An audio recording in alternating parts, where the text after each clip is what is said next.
अब आपका फीडबैक जो है वो बता रहा है कि ये मेथड जो है, ये आपको बहुत ज़्यादा हेल्प कर रहा है कि वर्ब्स को देखते ही कई जो रूल्स हैं, वो आपके माइंड में आ जाते हैं। तो आज हम यहाँ से स्टार्ट करते हैं नेगोशिएट। अब नेगोशिएट क्या होता है कि नेगोशिएट का मतलब होता है मुज़ाकरात करना। जैसे कोई 2 कंट्रीज़ के हेड्स हैं, वो आपस में मुज़ाकरात करते हैं, कोई 2 पार्टीज़ हैं, वो आपस में मुज़ाकरात करते हैं। तो इसको देखते हुए कौन-सा रूल ज़्यादा ज़हन में आ रहा है? आई थिंक प्रेज़ेंट कंटीन्यूअस मेरे तो माइंड में आ रहा है कि 2 पार्टीज़ आर नेगोशिएटिंग। 2 पार्टीज़ जो है नेगोशिएट कर रही हैं, किसके बारे में? अबाउट ये वो जो भी एक्स वाई जेड या कोई भी मैटर है, कोई भी प्रॉब्लम है, उसके ऊपर वो निगोशिएट कर रही हैं। निगोशिएट का मतलब होता है मुज़ाकरात करना, टेबल टॉक करना जिसको आप कहते हैं। प्रेज़ेंट परफेक्ट में भी थर्ड फॉर्म में अच्छा लगेगा कि both the parties have negotiated for 2 days. 2 days के लिए उन्होंने मुज़ाकरात इस पर किए हैं, कर चुके हैं, कर चुकी है, कर चुके हैं। Has have third form. Second form भी चलेगी कि पास्ट के अंदर इन 2 कंट्रीज़ ने इस पर नेगोशिएट किया था। पास्ट ये तो प्योर पास्ट हो गया ना सेकंड फॉर्म। सेकंड फॉर्म बस एक जगह पे यूज़ होती है पास्ट इंडेफिनिट में। इसका जो नेगेटिव है वो फर्स्ट फॉर्म में आता है।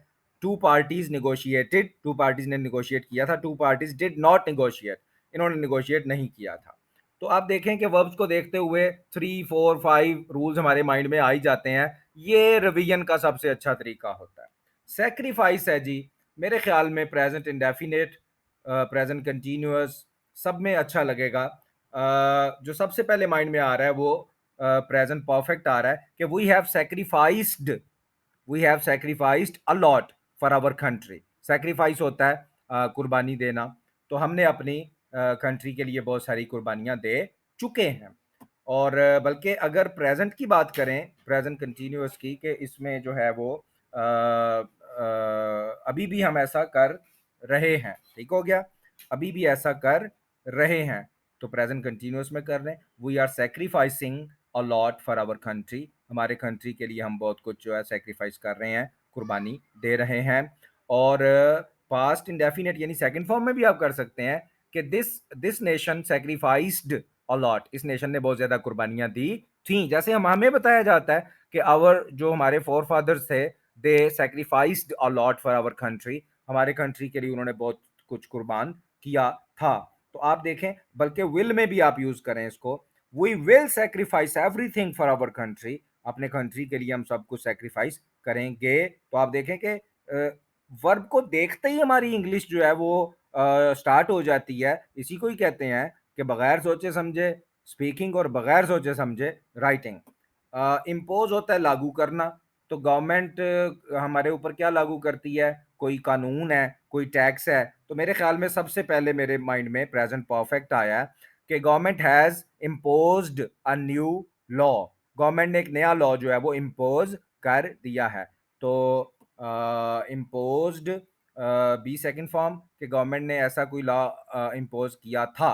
तो गवर्नमेंट इम्पोज्ड अ न्यू लॉ यस्टरडे। कल गवर्नमेंट ने न्यू लॉ इम्पोज किया था।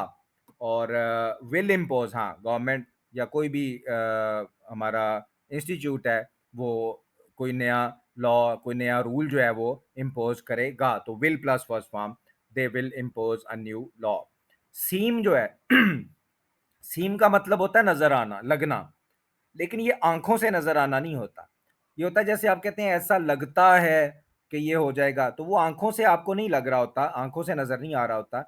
सीम का मतलब होता है लगना। जैसे आप कहते हैं कि इट सीम्स, ऐसा लगता है कि बारिश होने वाली है। तो it seems it will rain, ऐसा लगता है कि बारिश होगी। तो अगर आंखों से कुछ चीज नजर आए तो फिर कहते हैं इट लुक्स, ऐसा दिखता है। और सीम होता है ऐसा महसूस होता है। तो इट सीम्स जो है सबसे ज्यादा जो यूज होता है, इट सीम्स यूज होता है। It seems they will not come. ऐसा लगता है यानी ऐसा महसूस होता है कि वो नहीं आएंगे। आप देखें, इट सीम्स के साथ हमने फ्यूचर इंडेफिनेट भी यूज कर लिया। इट सीम्स ऐसा लगता है। इट सीम्स ऐसा लगता है कि the weather is very rough. ऐसा लगता है कि मौसम बड़ा रफ है, बड़ा खराब है। तो सीम्स जो है वो ज्यादा इट के साथ यूज होता है। इलेक्ट आप मुंतखब करते हैं किसी को, इलेक्ट वोट करके किसी को आप इलेक्ट कर लेते हैं, तो we will elect a new president next week. Will के साथ अच्छा लगा है। उसके बाद we have elected a new secretary, हमने एक न्यू सेक्रेटरी जो है इलेक्ट कर लिया है। तो हैज़ हैव थर्ड फॉर्म में भी अच्छा लगा, विल के साथ भी अच्छा लगा। और वी आर इलेक्टिंग, हम आजकल इलेक्ट कर रहे हैं कुछ अपने प्रेसिडेंट को, कोई अपने सेक्रेटरी को, कोई मैनेजर को। तो इलेक्ट के साथ बहुत आप इनको यूज़ कर सकते हैं।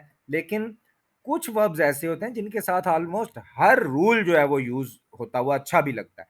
प्रेजेंट है, तो I will present a model tomorrow, कल मैं एक मॉडल जो है वो पब्लिक के सामने प्रेजेंट करूंगा। और they have presented a new model, उन्होंने एक न्यू मॉडल जो है, एक न्यू मॉडल जो है उसको प्रेजेंट कर दिया है, कर चुके हैं। और दे आर प्रेजेंटिंग, वो इस वक्त क्या कर रहे हैं, प्रेजेंट कर रहे हैं अपने एक न्यू आइडिया को प्रेजेंट कर रहे हैं, शेयर कर रहे हैं, पेश कर रहे हैं। ये रेगुलर वर्ब है, ईडी के साथ इसकी फॉर्म्स बनती हैं। और आप ये देख रहे हैं कि नेक्स्ट हमारे पास स्पेल। स्पेल में जी सबसे पहले और सबसे जो मशहूर बात है वो है how do you spell your name. किसी का नाम के स्पेलिंग पूछने हैं, how do you spell your name. ये प्रेजेंट इंडेफिनेट में है। You spell your name, you do not spell your name, do you spell your name, how do you spell your name.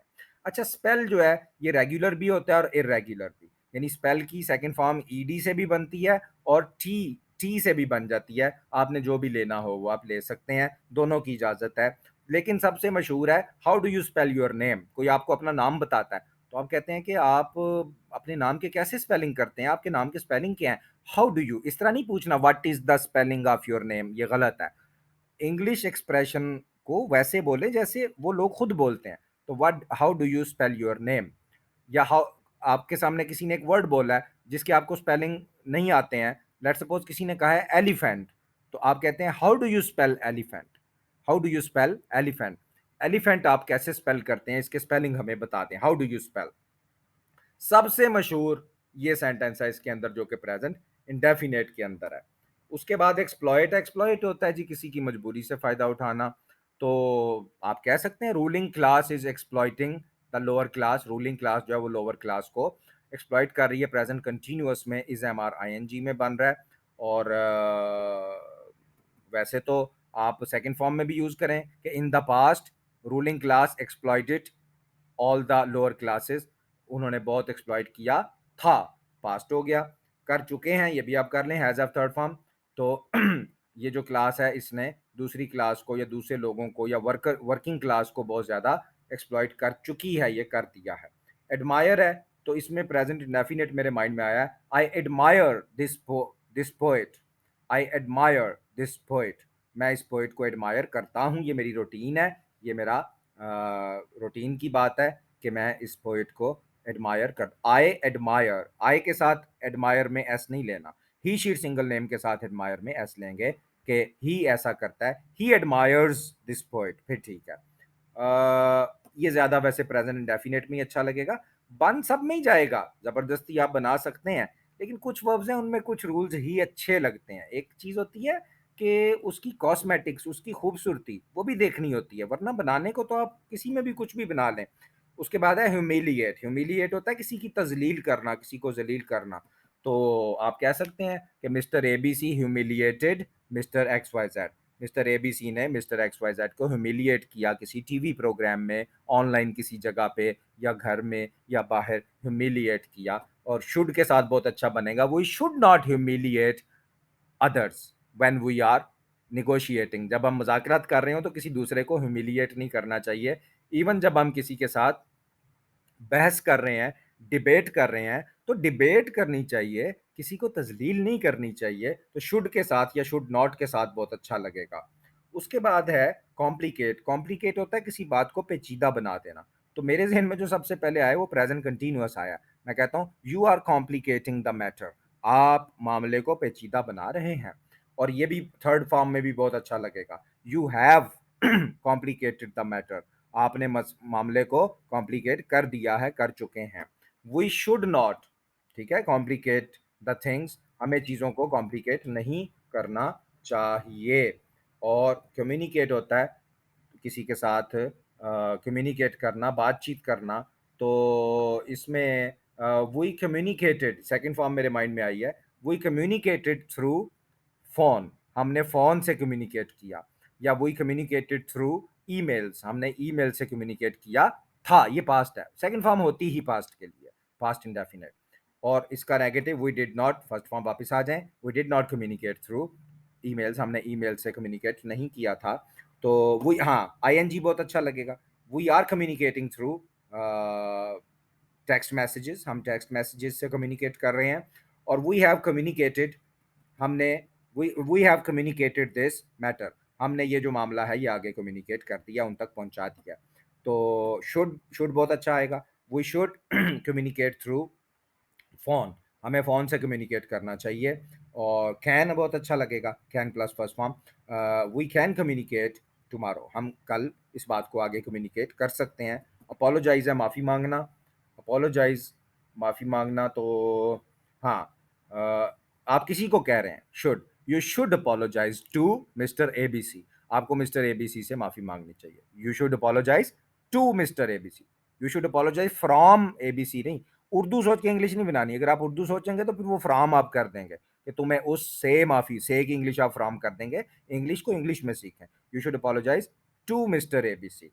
हाँ, मैंने मिस्टर ए बी सी से माफ़ी मांग ली है, मांग चुका हूँ, ये भी अच्छा है। I have apologised to mister A B C, मैंने उनसे माफ़ी मांग ली है, मांग चुका हूँ।